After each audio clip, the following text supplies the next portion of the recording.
fizeram alguns achados arqueológicos, né, e identificaram ali como restos, né, do povo filisteu, né. Dentre esses achados ali, né, essas ossadas e tal, estavam carne de porco, de cachorro e tal, né.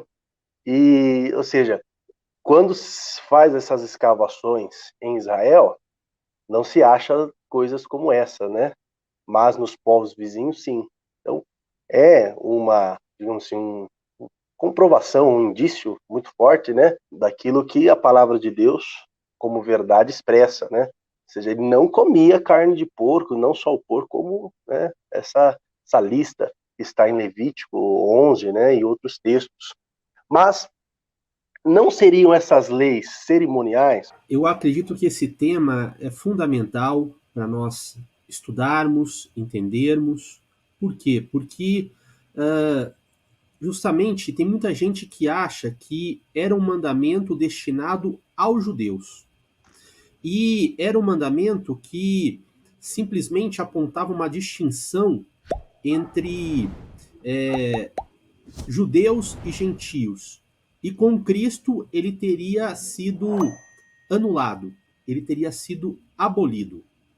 Mas é importante, meus queridos, nós entendermos o propósito de Deus com a separação entre animais que se pode comer e aqueles que não se deve comer.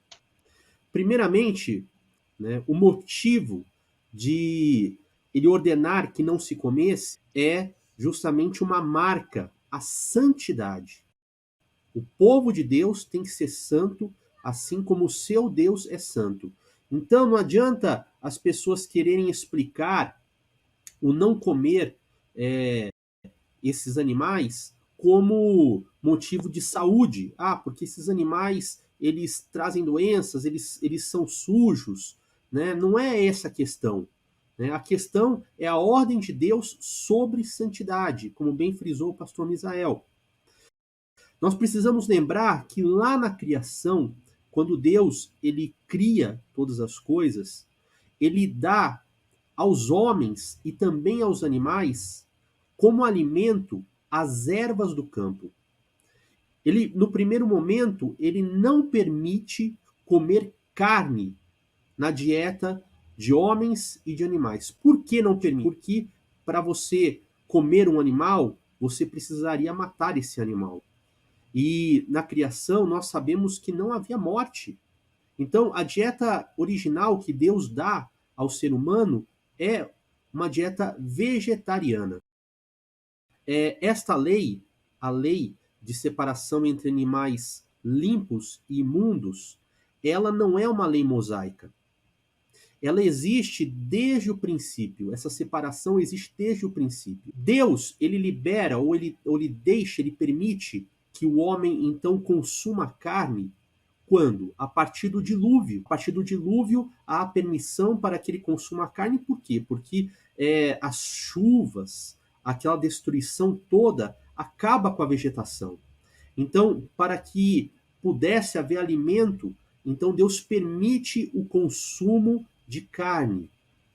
Mas, veja que interessante, lá em Gênesis, no capítulo 7, e versos 2 e 3, quando se prepara para acontecer o dilúvio, Deus mesmo traz à arca os animais. E a ordem que ele dá para Noé leva contigo 7 casais de todos os animais limpos, o macho e sua fêmea. Porém, dos animais que não são limpos, leva apenas um casal, o macho e sua fêmea. Leva também 7 casais das aves dos céus, macho e fêmea, para que sua espécie se conserve com vida sobre a face de toda a terra. Por quê? Porque dos animais imundos, impuros, só eles não iriam se alimentar. Então apenas um casal era suficiente. Mas 7 casais de animais limpos, por quê? Porque desses eles iam se alimentar. E para evitar o risco de que essas espécies desaparecessem da face da Terra, Deus então permite que um número maior de casais adentre a arca. Então você percebe, veja bem, que esta lei já existia naquele tempo. Ela não foi dada naquele momento para Noé. Pelo contrário, Deus, ele nem cita quais animais são. Ele cita de forma a entender que Noé já conhecia essa lei. Então, desde o princípio, mesmo quando ainda não era permitida, não era permitido ao homem comer carne, já havia essa Sim, separação entre os animais limpos e os verdade. animais imundos. Então, essa lei não é mosaica, né? Deus, ele lembra ao seu povo lá no Monte Sinai, como lembra também ao seu povo sobre o dia de sábado. O mandamento, inclusive, fala dessa maneira: lembra-te do dia de sábado. Então, essa separação entre animais limpos e imundos, ela é lembrada por Deus. Qual é a diferença entre esta lei de imundície e outras leis que havia também, estão juntas ali nos capítulos 11 a 15 de Levítico? Esta lei de animais limpos e imundos, ela é única. É muito diferente de outras. A imundície dos animais, ela é permanente, natural, hereditária e não litúrgica. Portanto, ela é universal. Enquanto os outros tipos de imundície, eles são adquiridos, eles são temporários e eles têm caráter cerimonial. A impureza dos animais imundos, ela não é contagiosa. É importante a gente saber disso. Quer dizer, eles não podem causar e nem transmitir a imundície. Diferente dos outros 6 tipos de imundície contagiosa, que são carcaça, cadáver, doenças de pele, mofo e os fluidos corporais, sêmen e sangue.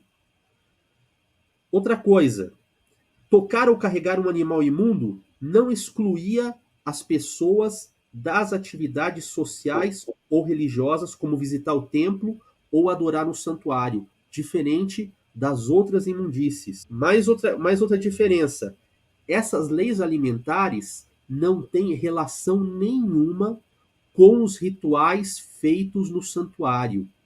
Quer dizer, nada pode tornar esses animais limpos. Essa é uma coisa que não acontece com a prática, né, dos ritos ou das celebrações cerimoniais. E outra questão, ela não aponta em nada para a obra de Cristo. Esta lei não aponta em nada para a obra de Cristo. Então você percebe a diferença. O pastor Misael já falou outra diferença em relação às leis que eram transitórias. E enfatizou bem. Esses regulamentos, Sim, eles valem tanto para o natural da terra, o judeu, quanto para o estrangeiro. É a única lei de alimentação, de imundície, que vale tanto para um quanto para outro. Então você vê que o caráter dela é universal. Então aí você pode perceber claramente que ela é única e ela não é sim. cerimonial, ela é anterior, né, à lei de Moisés e o seu caráter é definitivo. E não há nenhum indício que aponte para a obra que Cristo realizou lá na cruz.